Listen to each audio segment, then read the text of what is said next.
Sérgio Alves, presbítero Paulo Alves, Elisete, Rebeca. Bom dia, queridos irmãos. Bom dia aos demais irmãos também que vão nos acompanhar hoje pela internet. Bom dia a você também que está aqui, ainda que eu já tenha te dado bom dia, né? Deus te abençoe, que nós possamos ser muito edificados no estudo da palavra do Senhor nesta manhã. Quero te convidar para abrir a sua Bíblia lá no livro de Êxodo, capítulo 20. Eu quero ler com os irmãos do versículo 1 ao versículo 17. Eu tenho, tanto na aula do pastor Patrick,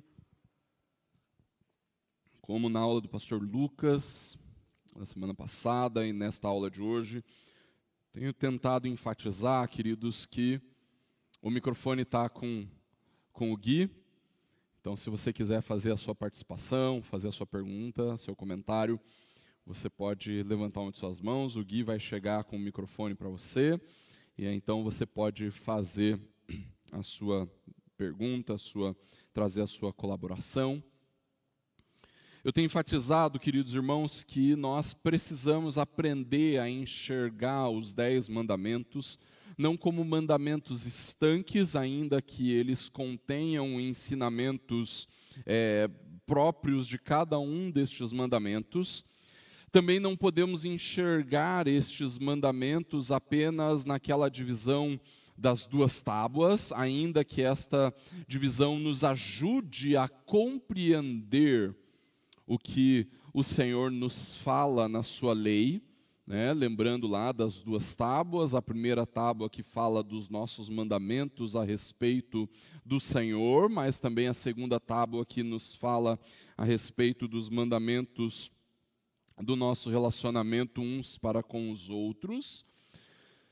Mas nós precisamos aprender a enxergar os 10 mandamentos como uma realidade única, como uma instrução única a respeito daquilo que o Senhor Deus exige de nós, daquilo que o Senhor Deus nos fala e de como nós devemos viver. Êxodo capítulo 20, nós vamos ler, queridos, do versículo 1 ao versículo de número 17, onde o Senhor nos diz assim: Então Deus falou todas estas palavras. Eu sou o Senhor seu Deus, que o tirei da terra do Egito, da casa da servidão. Não tenha outros deuses diante de mim. Não faça para você imagem de escultura, nem semelhança alguma do que há em cima no céu, nem embaixo na terra, nem nas águas debaixo da terra. Não adore essas coisas, nem preste culto a elas, porque eu, o Senhor seu Deus, sou Deus zeloso, que visito a iniquidade dos pais nos filhos até a 3ª e 4ª geração daqueles que me odeiam, mas faço misericórdia até 1000 gerações daqueles que me amam e guardam os meus mandamentos. Não tome o nome do Senhor, seu Deus, em vão, porque o Senhor não terá por inocente o que tomar o seu nome em vão. Lembre-se do dia de sábado para o santificar. Durante 6 dias você pode trabalhar e fazer toda a sua obra, mas o 7º dia é o sábado dedicado ao Senhor seu Deus. Não faça nenhum trabalho nesse dia, nem você, nem o seu filho, nem a sua filha, nem o seu servo, nem a sua serva, nem o seu animal, nem o estrangeiro das suas portas para dentro. Porque em 6 dias o Senhor fez os céus e a terra, o mar e tudo que neles há, e ao 7º dia descansou. Por isso o Senhor abençoou o dia de sábado e o santificou. Honre o seu pai e a sua mãe, para que você tenha uma longa vida na terra que o Senhor seu Deus lhe dá. Não mate, não cometa adultério, não furte, não dê falso testemunho contra o seu próximo, não cobice a casa do seu próximo, não cobice a mulher do seu próximo, nem o seu servo, nem a sua serva, nem o seu boi, nem o seu jumento, nem coisa alguma que pertença ao seu próximo. Hoje, queridos, nós vamos trabalhar especificamente o 3º mandamento, que está ali no versículo de número 7, onde ele diz: Não tome o nome do Senhor, seu Deus, em vão, porque o Senhor não terá por inocente o que tomar o seu nome em vão. Queridos, antes de nós estudarmos o que significa este terceiro mandamento e as implicações deste mandamento para a nossa vida, eu gostaria de ver com os irmãos algumas coisas que os nossos símbolos de fé, a confissão de fé, o catecismo maior, falam a respeito da lei de Deus. E o motivo, queridos, pelo qual nós faremos isso, é porque nós não vamos conseguir compreender a profundidade do terceiro mandamento, se nós não compreendermos que a lei de Deus revela o caráter de Deus. Nós dificilmente entenderíamos o que é tomar o nome de Deus em vão, se nós não compreendêssemos como a lei de Deus revela o caráter de Deus, caráter este que é expresso no seu nome, né? Nós vamos ver um pouco a respeito disso neste momento. E então, por causa disso, queridos, nós precisamos entender algumas coisas a respeito da lei do Senhor. O terceiro mandamento, ele só vai fazer sentido se nós compreendermos o caráter de Deus, e a lei de Deus nos revela o caráter de Deus. Algumas dessas coisas eu não vou aprofundar aqui hoje, porque pastor Patrick e pastor Lucas já abordaram quando falavam do primeiro e do segundo mandamento. Então, algumas das coisas vocês vão notar que eu vou passar rapidamente, e outras delas eu vou tentar me deter um pouco mais, para que nós possamos aprofundar algumas coisas e entender algumas coisas a respeito do caráter do Senhor. Mas para fazermos isso, nós precisamos que o nosso Deus nos abençoe, ministrando e iluminando o nosso entendimento. Vamos orar? Deus, clamamos, Senhor, para que o Senhor ilumine o nosso entendimento para compreendermos a Tua palavra, compreendermos a Tua lei e vivermos de acordo com ela. Por isso, fala ao nosso coração. Nós precisamos entender, compreender, e isso só vai acontecer conosco se o Senhor mesmo iluminar o nosso entendimento, iluminar o nosso coração. Fala conosco, Deus, ministra nas nossas vidas, que nós sejamos muito edificados pela Tua palavra nesta manhã. É o que nós clamamos em nome e para a glória do Senhor Jesus. Amém. Queridos, um dos principais equívocos a respeito da compreensão da lei, e com isso eu digo não só a lei moral, os 10 mandamentos, mas eu digo toda a lei de Deus, e às vezes até isso se estende ao Antigo Testamento, é a gente achar, por algum motivo, de que o Antigo Testamento ele se opõe ao Novo Testamento. Você vai ouvir, se você não selecionar com cuidado aquilo que você ouve e vê na internet, você vai ouvir alguns pregadores dizendo que o Antigo Testamento ele precisa ser lido a partir daquilo que Jesus nos diz no Novo Testamento. E alguns vão dizer, inclusive, que Jesus é a chave hermenêutica, é a chave interpretativa para o Antigo Testamento. Com isso, o que querem dizer estes teólogos, estes pastores, é que tudo aquilo que nós encontramos de maneira contraditória em Cristo e no Novo Testamento a respeito do Antigo Testamento, então precisa ser eliminado da nossa compreensão do que é palavra de Deus. E com isso você vai ouvir talvez alguns pastores dizendo que por causa disso a Bíblia precisa ser atualizada. Ou então, que a Bíblia é insuficiente a respeito daquilo que nós cremos e daquilo que nós vivemos no Evangelho.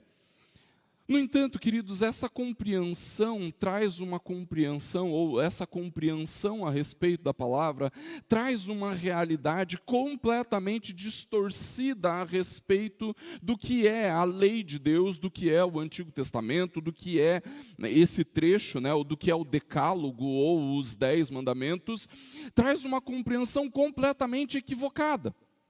Porque quando nós olhamos para a palavra do Senhor e nós pensamos que ela não é suficiente, ou então que nós precisamos observar aquilo que Cristo considera contraditório e eliminar do Antigo Testamento, quando nós entendemos que a Bíblia precisa ser atualizada, então é porque existe algo de errado na forma como nós lemos a Bíblia.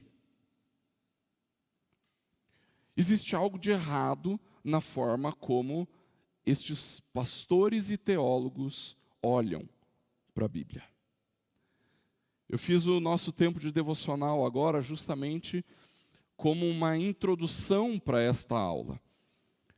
Porque quando nós olhamos para a Bíblia, nós precisamos entender que ela toda é a palavra de Deus. Ela toda, sem exceção. E quando nós estamos dizendo isso, nós não estamos querendo dizer que quando nós encontramos aqui as frases ou as palavras pronunciadas por Satanás, por exemplo, que aquela palavra de Satanás é a palavra de Deus. Mas não, a sua mensagem é a palavra de Deus. Eu já tive longos debates com irmãos que viravam para mim e falavam assim, não, mas eu não quero saber o que Paulo diz. Eu quero saber aquilo que Jesus diz sobre esse assunto. Como se fosse possível diferenciar aquilo que Paulo diz daquilo que Jesus diz.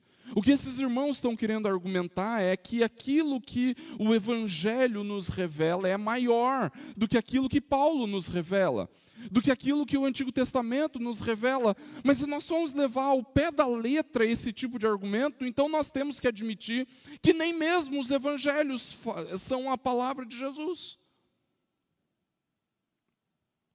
Porque se nós falarmos que aquilo que Paulo disse não é a palavra de Jesus, aquilo que o Antigo Testamento nos diz não é a palavra de Jesus, então nós temos que admitir também que os evangelhos não são palavra de Jesus. São a palavra de 4 homens que entenderam alguma coisa do que Jesus disse. Se nós levarmos ao pé da letra o que estes teólogos e estes pastores dizem, então nós vamos ter que dizer que este livro não é a palavra de Deus. Se nós levarmos aos últimos encaminhamentos disso que estes irmãos dizem, então este livro não nos traz a palavra de Deus.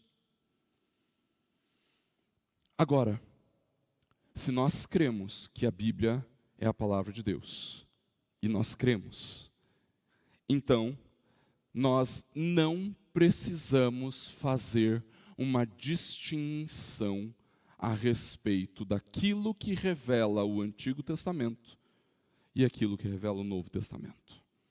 Nós não precisamos fazer uma distinção entre aquilo que o Antigo Testamento nos diz daquilo que o Novo Testamento nos diz. Com isso, queridos irmãos, o que eu estou querendo dizer é que quando nós lemos a lei de Deus, nós estamos encontrando e lendo um instrumento real da revelação da graça de Deus. Quando nós encontramos lá no Novo Testamento o apóstolo Paulo fazendo uma distinção entre lei e graça, queridos, o que o apóstolo Paulo estava fazendo era uma distinção entre a antiga dispensação e a nova dispensação. O que o apóstolo Paulo estava dizendo é: a lei nunca foi capaz de nos salvar. Mas com isso ele não estava dizendo que a lei é desprezível, que a lei é ruim, que a lei não serve para nada. O que ele estava dizendo é que a compreensão legalista dos fariseus trazia um olhar errado a respeito do que é a lei. O apóstolo Paulo diz: a lei é perfeita, boa e agradável. Quando nós percebemos isso, queridos, então nós precisamos olhar para a lei de uma maneira diferente. É verdade, a lei não tem capacidade de salvar o pecador. Até porque, queridos, a lei só pode aplicar a cada um aquilo que cada um merece. Dá para entender? A lei, ela nos traz bênçãos, nos traz salvação, caso você consiga obedecer à lei perfeitamente. Mas a lei também nos diz que se nós quebrarmos um só mandamento, nós estamos condenados à morte. Não é isso? A lei, ela pode nos trazer apenas aquilo que ela diz que vai nos trazer. Faz isso, Levítico capítulo 18, versículo 15, texto que nós lemos na aula do pastor Patrick, que nós lemos na aula do pastor Lucas, Levítico 18, 15. Faz isto e viverás. Se você fizer perfeitamente, você vai viver. Mas se você deslizar em um só, a condenação é certa. A lei, queridos, precisa ser observada a partir desta limitação. Não porque ela é imperfeita, não porque ela é má, não porque ela é ruim, mas porque ela só pode fazer aquilo que ela diz que faz. No entanto, isso não quer dizer que a lei não serve para nós. A lei é a expressão da graça de Deus, porque Deus não precisava dar para nós nenhuma forma, nenhuma norma de vida, nenhuma norma de conduta para os homens que se afastaram dele por causa do pecado. Mas mesmo assim, o Senhor Deus graciosamente revelou a sua lei ao seu povo, para que através da lei, queridos, nós pudéssemos saber como o Senhor quer que nós vivamos. A lei é graça de Deus. Essa é uma perspectiva, queridos, que nós precisamos entender. Vamos para o primeiro catecismo. O Aquias está participando conosco no chat. Ele está aqui ao vivo, mas está participando no chat. Gente, essa é a interação que nós buscamos, né? Olha que coisa maravilhosa, né? Essa realidade de Terra 1, né? Essa realidade que nós estamos, e a Terra 2, esse mundo virtual, né? Para quem gosta de quadrinhos, amou essa referência, né? E aqueles que não entenderam, né? Quando o escritor aos Hebreus diz que Deus falara no passado de muitas vezes pelos profetas, isso não se opõe ao fato de que agora nos falou por meio do Filho. Jesus compõe um todo perfeito. Conforme João 1, Jesus é a palavra, a revelação do que Deus tem a dizer de si mesmo. Essa revelação não se inicia apenas na encarnação. Perfeito, aqui Colossenses diz isso muito claramente. Jesus é a imagem do Deus invisível, né? Olha que coisa maravilhosa.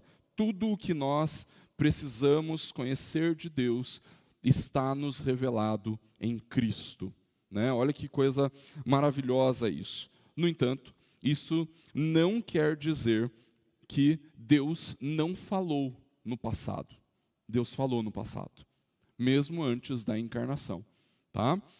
Então, a primeira coisa que nós aprendemos, pode passar o próximo, eu tenho que aprender a fazer aquela versão estendida do negócio para ocupar a tela toda, porque senão ele fica faltando as bordinhas ali, eu acho que fica tão feio, parece meio desleixado, mas eu fiz com capricho, tá, gente? O primeiro artigo do capítulo 19, que fala da lei de Deus, queridos, ele nos diz que Deus outorgou a Adão uma lei como um pacto de obras. Há algum tempo atrás nós falamos sobre a questão do pacto das obras, quando estudamos a teologia da aliança, né? Deus deu a Adão uma lei como pacto de obras. Por este pacto, Deus o obrigou, bem como a toda a sua posteridade, a uma obediência pessoal, inteira, exata e perpétua. Prometeu-lhe a vida sob a condição de ele cumprir com a lei e o ameaçou com a morte caso ele a violasse e dotou-o com o poder e capacidade de guardá-la. Ou seja, queridos, quando nós nos deparamos com este primeiro artigo, eu não vou abordar aquilo que já foi abordado pelo pastor Lucas e pelo pastor Patrick nas aulas anteriores. No entanto, tem algo que nós precisamos entender nesse primeiro artigo da confissão, queridos, que é o fato de que já nesse momento, nesse artigo da confissão de fé, nós encontramos aquele que é o legislador. E eu vou colocar essa palavra, ainda que às vezes ela possa causar alguma dificuldade teológica, o legislador e o governante moral, e quem deve ser o agente moral.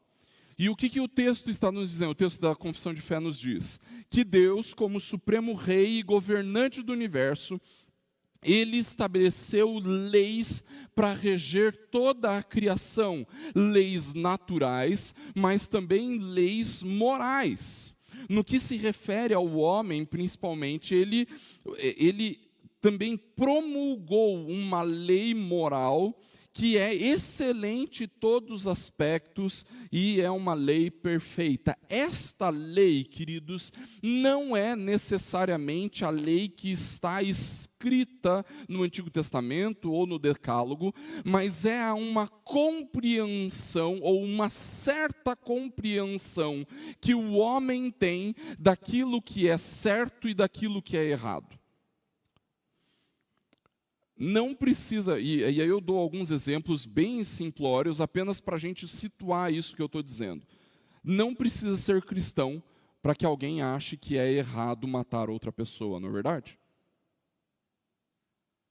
Os não cristãos também acham errado matar. Não precisa ser cristão para achar errado mentir. Os não cristãos, ainda que pratiquem a mentira, uma boa parte dos cristãos também, né? Mas os não cristãos, ainda que pratiquem a mentira, acham errado mentir. Tenho certeza que você já conversou com as suas amigas, e aí eu vou falar das mulheres principalmente, e uma boa parte das mulheres colocam no top 10 dos principais defeitos que elas encontram em outras mulheres a falsidade. E não precisa ser cristão para isso. Não precisa ser cristão para abominar a falsidade. Essa certa noção, queridos, que nós temos a respeito do que é certo e do que é errado, é aquilo que Deus imprimiu no coração do homem e que nós chamamos de lei moral. Essa lei moral, ela foi expressa ao longo do tempo de diversas formas. No Éden, o Senhor Deus disse a Adão: não coma da árvore do conhecimento do bem e do mal. É uma lei moral pronunciada, que é a lei de obediência ao Senhor. Os 10 mandamentos, conforme nós vamos ver, queridos, eles também são uma expressão clara do que é esta lei moral que está impressa no coração do homem. Quando nós lemos os 10 mandamentos, queridos, nós encontramos o homem em tamanha rebeldia a respeito do ser de Deus, que nós vamos encontrar facilmente os não cristãos negando a primeira tábua da lei, não é verdade? Ah, não, mas o seu Deus é o seu Deus, eu tenho o meu Deus. Não, mas o que impede de eu poder idolatrar e adorar outras realidades, sejam pessoas, falsos deuses ou ideias? Nada impede. Ninguém, assim, qual é o problema de eu fazer alguma piada a respeito do nome de Deus? Não, qual que é o problema de eu não guardar um dia da semana para o meu descanso e para a adoração ao Senhor?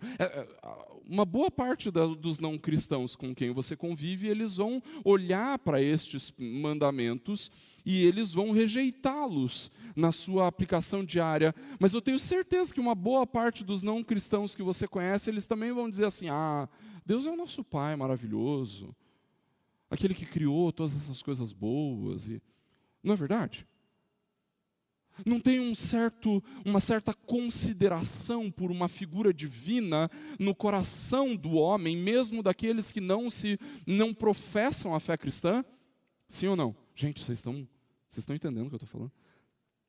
Está muito calor, né, gente? Eu estou percebendo que curitibano não está acostumado com calor desse jeito, gente.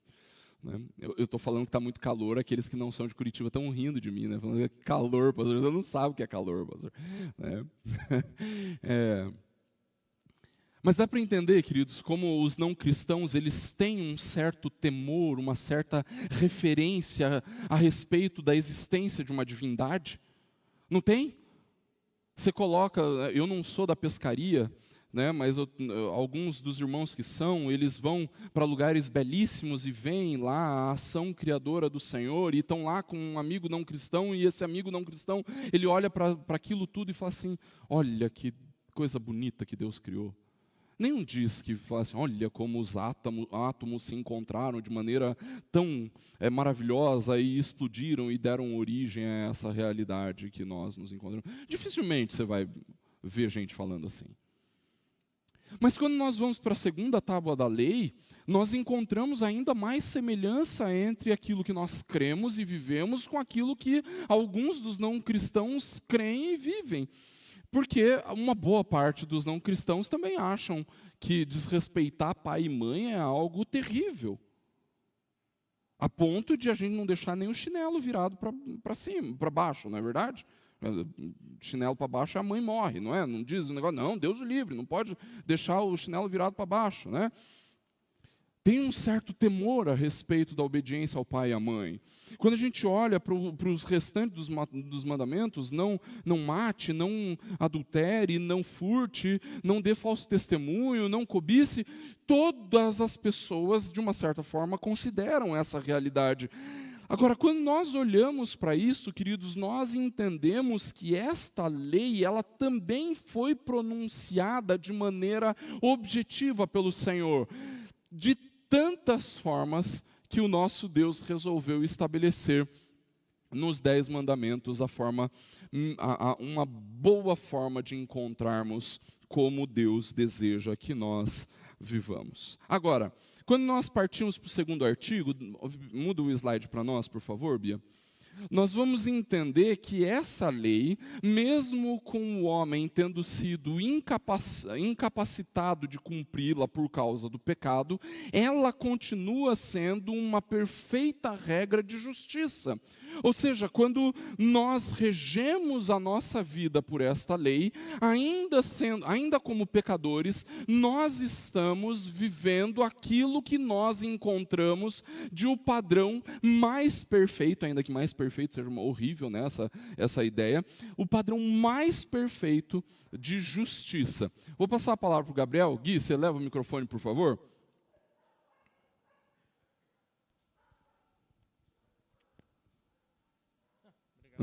Estava esperando do outro lado.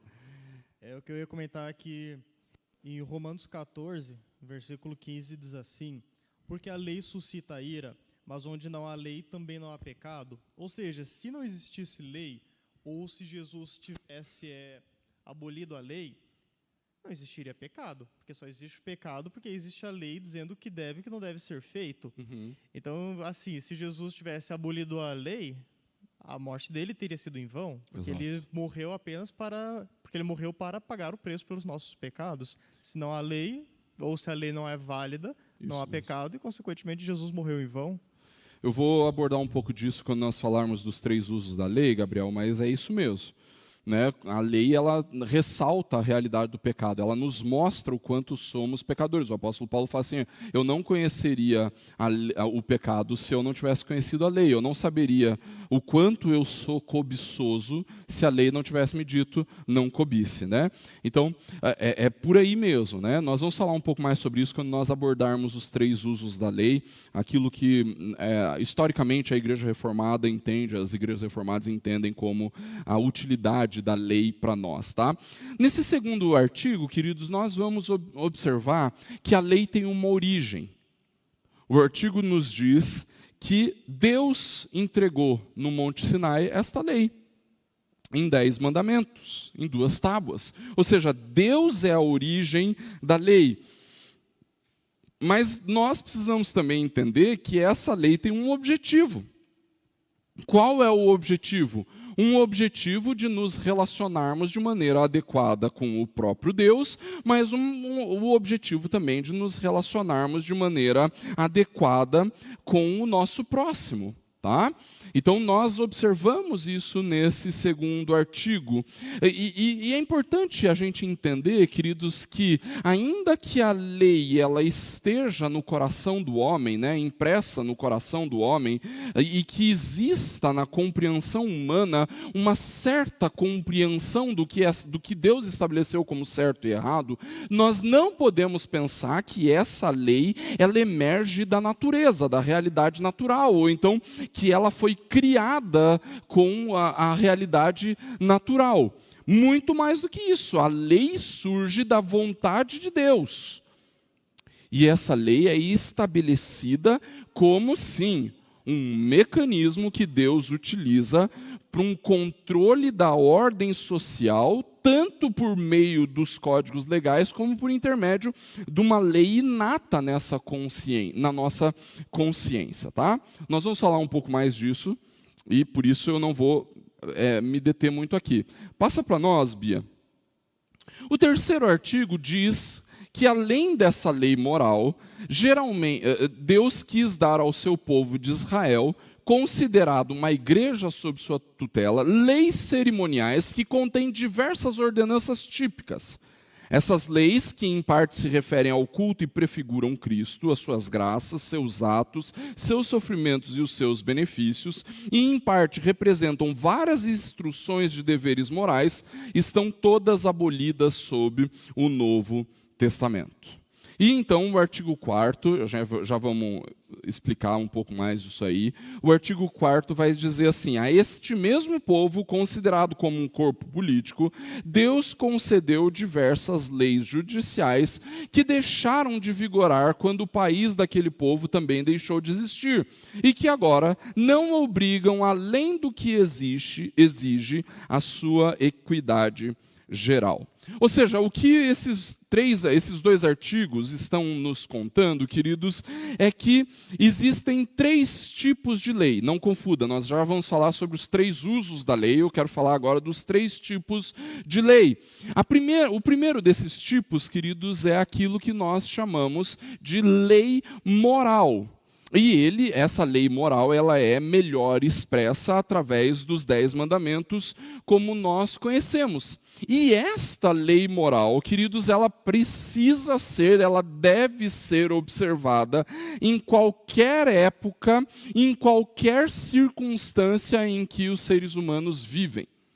Tá? Então, nós precisamos entender essas coisas. Em outras palavras, o que nós estamos dizendo é que essa lei permanece nos nossos dias, não como um meio para nos salvar, mas sim como norma, como procedimento e conduta para aqueles que foram salvos por Cristo.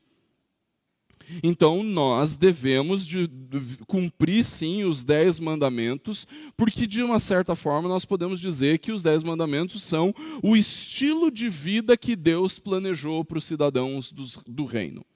Tá?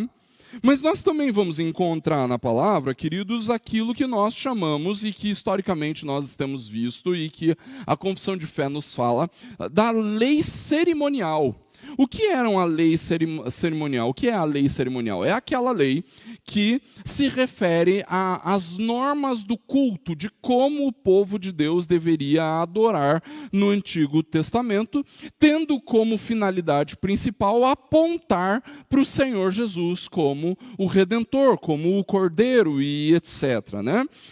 Então, a lei cerimonial ela tinha a função de ordenar o culto no Antigo Testamento e apontar para Cristo. Vocês acabaram de ler na nossa confissão de fé que essa lei cerimonial ela foi abolida com a vinda de Cristo. Isso quer dizer, então, que os trechos do Antigo Testamento que falam sobre esta lei cerimonial, a gente nem precisa estudar, a gente nem precisa conhecer, é isso?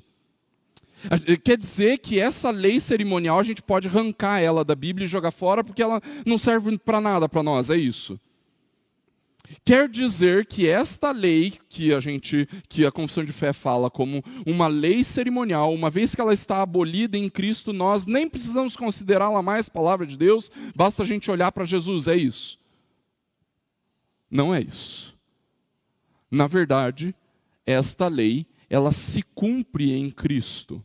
Em outras palavras, o que o texto da confissão de fé está nos dizendo é que, por causa de Cristo, nós não precisamos mais sacrificar animais para o perdão dos nossos pecados.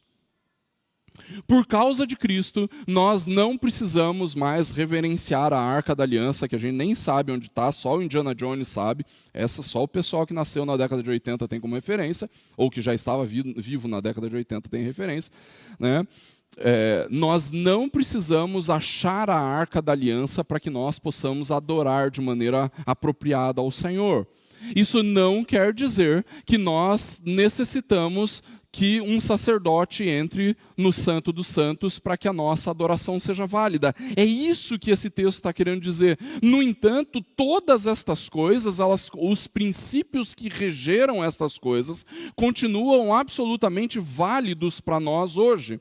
Ou seja, o temor do Senhor na adoração, a reverência ao Senhor na adoração, a ideia de que nós só temos acesso à presença de Deus por causa de um sacrifício, todas essas coisas continuam sendo absolutamente válidas para nós hoje.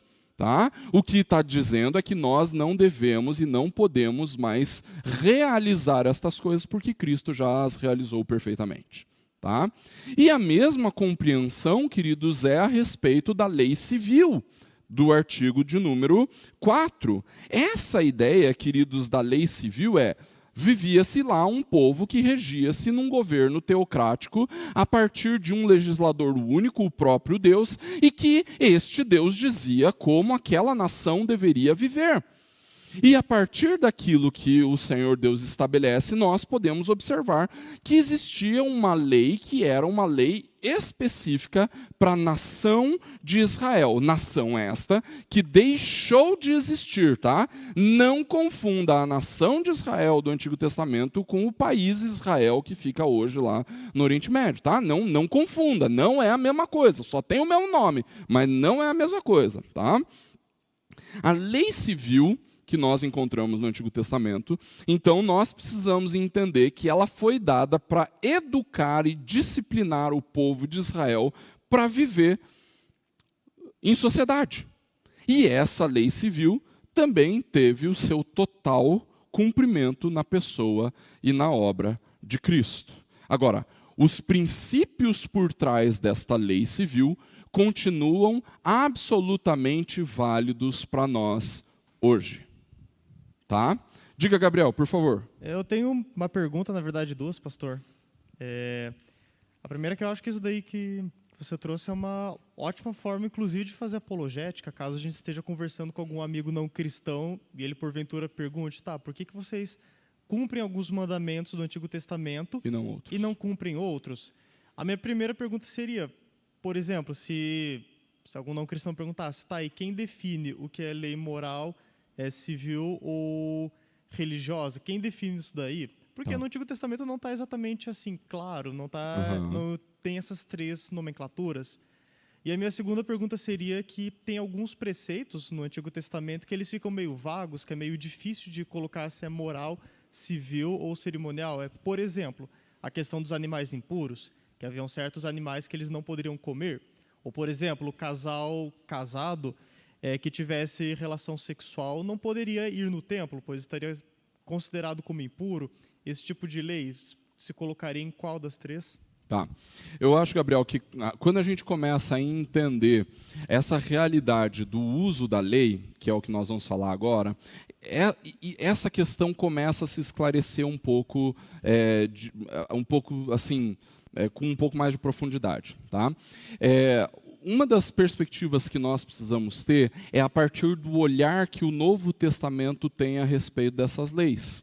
Tá? Então, quando nós olhamos para aquilo que o Novo Testamento diz a respeito das leis do Antigo Testamento, então nós vamos perceber que os próprios apóstolos fizeram diferenciações entre lei e lei, não dizendo assim, essa é a palavra de Deus, essa não é a palavra de Deus, mas isso deve se cumprir, isso não se deve cumprir. Né? Então, quando a gente olha para o primeiro concílio da igreja, em Atos capítulo 15, quando tem ali a perspectiva dos gentios se convertendo, e então os apóstolos e presbíteros definem, não, a gente não precisa guardar mais essas coisas, porque Cristo cumpriu isto na lei. Né? Até curioso, principalmente para nós que batizamos crianças, né, a questão do pé do batismo, que ali em Atos 15 se exclui a necessidade da circuncisão. Por quê? Porque havia uma outra realidade que a igreja estava praticando a partir de Cristo que substituía a necessidade da circuncisão, o batismo. Né? Então veja que a circuncisão se excluiu. No entanto, o princípio que regia a circuncisão continua válido a partir do Novo Testamento. O sinal do povo da aliança. Qual é o sinal do povo da aliança? O batismo. Tá? Então veja como o próprio Novo Testamento ele nos ajuda a olharmos para esses tipos de lei. A gente não vê os discípulos e os apóstolos, né, os discípulos do Novo Testamento, se sujeitando a algumas das leis civis do Antigo Testamento. A gente não vê esse dilema. Eles estavam debaixo de outra legislatura, a legislatura do Império Romano. E onde havia a crise existia quando a lei romana desrespeitava não a lei civil de Israel, mas a lei moral do povo de Deus. A forma de nós observarmos isso é o dilema de Jesus com os fariseus com relação ao imposto. Dai a César o que é de César e a Deus o que é de Deus. Né? Então, agora o dízimo não é mais considerado um imposto. O dízimo é considerado como uma oferta generosa do nosso coração ao sustento às causas do Senhor. Né? Então, mas antes o dízimo era um imposto, de uma certa forma, para o sustento do templo, para o sustento da... Né, tá? Então, nessa perspectiva, a gente vai... Ainda que existem alguns países que até pouco tempo atrás, alguns talvez até hoje, têm o dízimo como parte das obrigações civis, né? Do cidadão. Tá?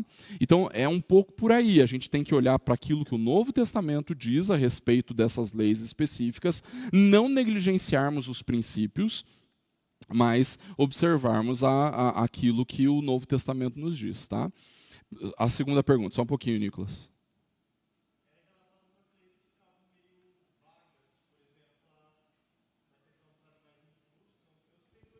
Tá.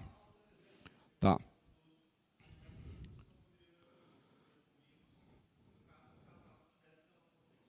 Tá. Legal. A questão do... Tá. A questão dos animais impuros, a gente vê isso claramente quando Pedro tem aquela visão antes de pregar para Cornélio, né? Então ali Deus, a palavra de Deus diz claramente, ali Deus tornou puros todos os animais, né? Então a perspectiva que nós temos ali para as leis, assim, você citou esses dois exemplos específicos, eu vou responder de maneira generalizada, porque para eu responder especificamente a esses dois casos, eu teria que estudar o texto para tentar entender. João Calvino ele falava sobre algo que era o princípio da lei. Tá? Hoje em dia os teólogos já têm dito sobre o fundamento lógico da lei, que é qual é o motivo pelo qual Deus deu aquela lei específica. Né, e observar o que o Senhor estava querendo dizer a partir daquela lei, o que o Senhor estava querendo fazer quando deu aquela lei ao povo. Não é algo tão simples, na verdade é bastante complicado de fazer. Mas assim, a gente consegue entender quando a gente vai observar, por exemplo, quando o Senhor Deus proíbe a usura, por exemplo, o lucro no empréstimo para um israelita. Né? A realidade ali estava bem clara, era assim, alguém que está pedindo um empréstimo é alguém que já tem passado por necessidades financeiras. Certo? Você já pediu um empréstimo, você sabe que é isso, né? Então, é alguém que já tem passado por necessidades financeiras ou então que não tem condições de investir em alguma área, então ele pega um empréstimo para, então, bancar aquela realidade. E daí, na realidade do Antigo Testamento, alguém que pediu um empréstimo era provavelmente alguém que estava passando por necessidades. Né? E aí o que Deus fala é, não peça o lucro, né? Não lucre em cima desse dinheiro que você emprestou. Né? Por quê? Porque Deus estava querendo preservar a integridade daquela pessoa que pediu o dinheiro emprestado. Então tinha um princípio de justiça de Deus ali. Né? Você não vai, alguém que está passando necessidade, você não vai espizinhar em cima dela, você não vai ainda tirar mais dela. Então você precisa devolver, a pessoa vai te devolver o que emprestou. Né? É lógico, gente, que hoje nós temos fatores complicadores a respeito disso, porque nós temos juros, nós temos, né, um dinheiro emprestado há 10 anos atrás não tem o mesmo valor monetário nos dias de hoje. Então, nós temos essas dificuldades. Mas o que Deus estava proibindo ali? Deus estava proibindo você ir lá e abusar de alguém que passa por uma dificuldade financeira. Então, Deus estava estabelecendo padrões de justiça. Né? E os outros mandamentos que talvez a gente não consiga cumprir literalmente o que eles dizem, talvez tragam essas perspectivas para nós. Tá? Respondeu mais ou menos? Não é algo difícil de fazer, não é algo fácil de fazer. Tá? Nós é que temos que aprender como fazer com cada um dos mandamentos. Antes do Nicolas falar, deixa eu só ver o que o Aquias nos traz aqui. Ó. Antropologia e sociologia comumente se referem a elementos como casamento, celebrações, patriarcado, como mecanismos de sobrevivência da sociedade. Negam-se a reconhecer a ação soberana divina na Terra. Perfeito. A lei moral é também instrumento do soberano Deus na condução da história. Legal, Aquias, é isso mesmo. A gente entende que a lei moral ela é um elemento basilar, inclusive, para as leis civis. Né? As leis civis são estabelecidas a partir do momento em que o homem entende que isso é certo e isso é errado. Então, nós precisamos ir pelo certo. Então, estabelece-se a lei civil a partir daquilo que aquilo que nós consideramos como correto. Nicolas, depois a Lucilene. Então, já falou tanto que acho que já falou quase tudo que eu queria falar. E, assim, a diferenciação não é clara das três leis, né? Cerimonial, civil, moral. Mas a gente vê, por exemplo, a lei moral sendo abolida, embora eu não goste tanto da palavra abolida, acho que não é para nós, assim, mas vamos usar abolida mesmo. Quando, por exemplo, você falou no Atos 15, né, Atos 17, Concílio de Jerusalém, não, 17 não é 15, né? 15. E também quando Paulo fala, por exemplo, para não impor dias e dias para os gentios, então a lei civil não era para os gentios, não fazia parte da nação. E a lei cerimonial, em Hebreus, fica muito claro que Jesus cumpriu toda a lei e a gente não precisa mais entrar no santuário para oferecer o sacrifício, porque Jesus fez uma vez por todas. Então, essas duas leis foram abolidas.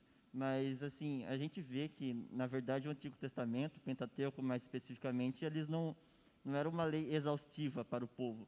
Então, o povo de Israel, os israelitas, tinha acabado de sair do Egito, não exatamente acabado, né? 400 anos passaram, mas 40 anos no deserto, e eles eram um povo que entendia muito na prática, né? Então, Deus estava mostrando princípios,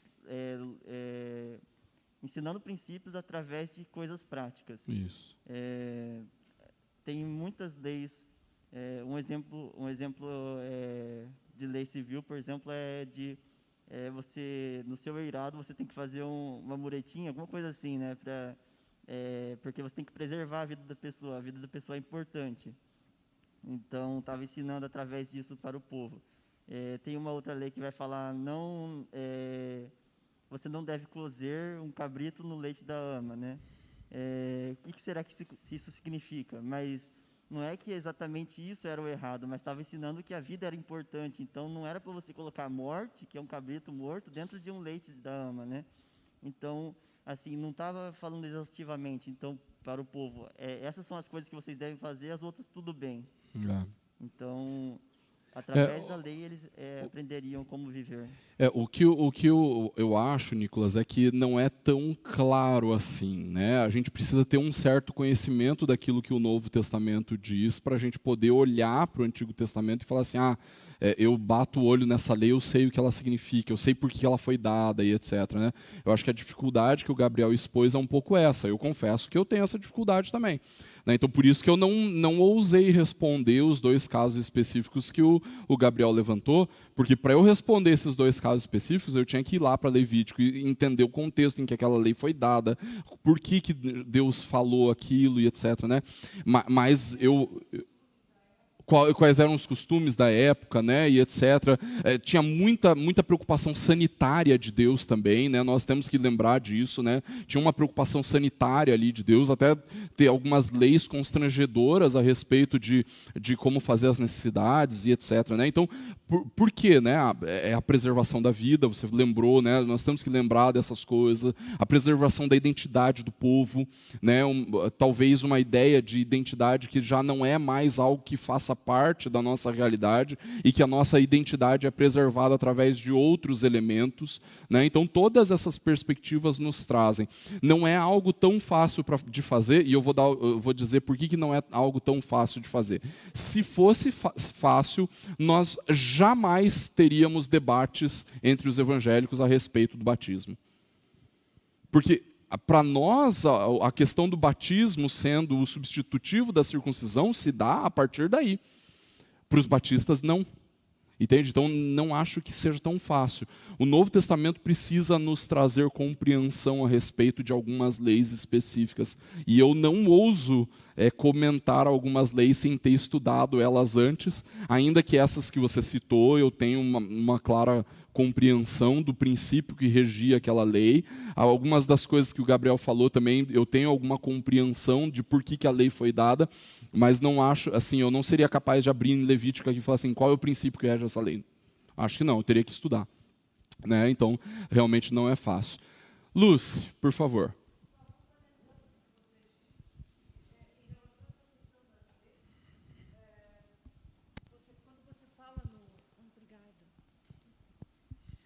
Obrigada.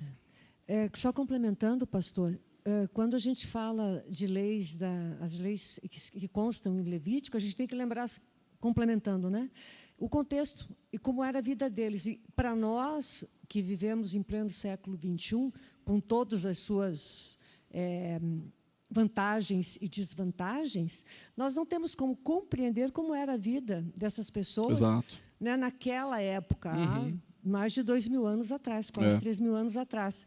Então, fica complicado mesmo entender por que essas leis foram promulgadas, vamos usar a expressão do direito. Exato.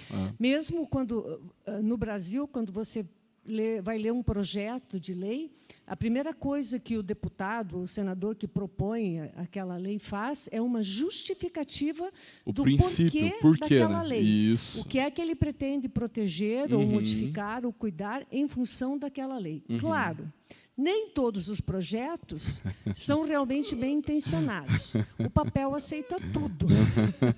Essa é que é a verdade. Mas, mesmo nos dias de hoje, quando se discute uma lei no Congresso, em tese, ela vem com uma justificativa plausível. É isso. Obrigada. Por que a lei precisa existir? Né? Então, a ideia de estudarmos as leis do Antigo Testamento, ela também deve, não necessariamente o decálogo, porque o decálogo ele é muito facilmente aplicável à nossa vida, né? Como lei moral. Mas quando a gente vai para Levítico, por exemplo, que tem uma especificidade a respeito de algumas leis, aí você vai ter que estudar um pouco mais a fundo o texto para tentar entender o que aquela lei, qual é a justificativa para aquela lei, por que o Senhor deu aquela lei, etc., né, para a gente poder aprender a aplicar na nossa vida. Na semana que vem, queridos, eu vou pedir para o pastor Lucas, então, falar sobre o terceiro mandamento. E aí, quem sabe nós, em uma outra oportunidade, possamos aprofundar ainda mais um pouco aquilo que o catecismo, aquilo que a confissão de fé nos fala sobre a lei, né? Porque, honestamente, eu ainda acho que nós temos um relacionamento equivocado, e nós, quando eu digo nós, é a Igreja de Cristo no século XXI, tem um relacionamento equivocado com a lei. Por um lado, nós temos uma linha bastante antinomista, em que fala assim, não, a lei foi abolida, então tudo que eu preciso é amar a Deus e amar o próximo. Mas quem define o que é amar a Deus e amar o próximo é a lei. Não é verdade? Não é o meu coração. É a lei que define o que é o amor a Deus e o que é o amor ao próximo.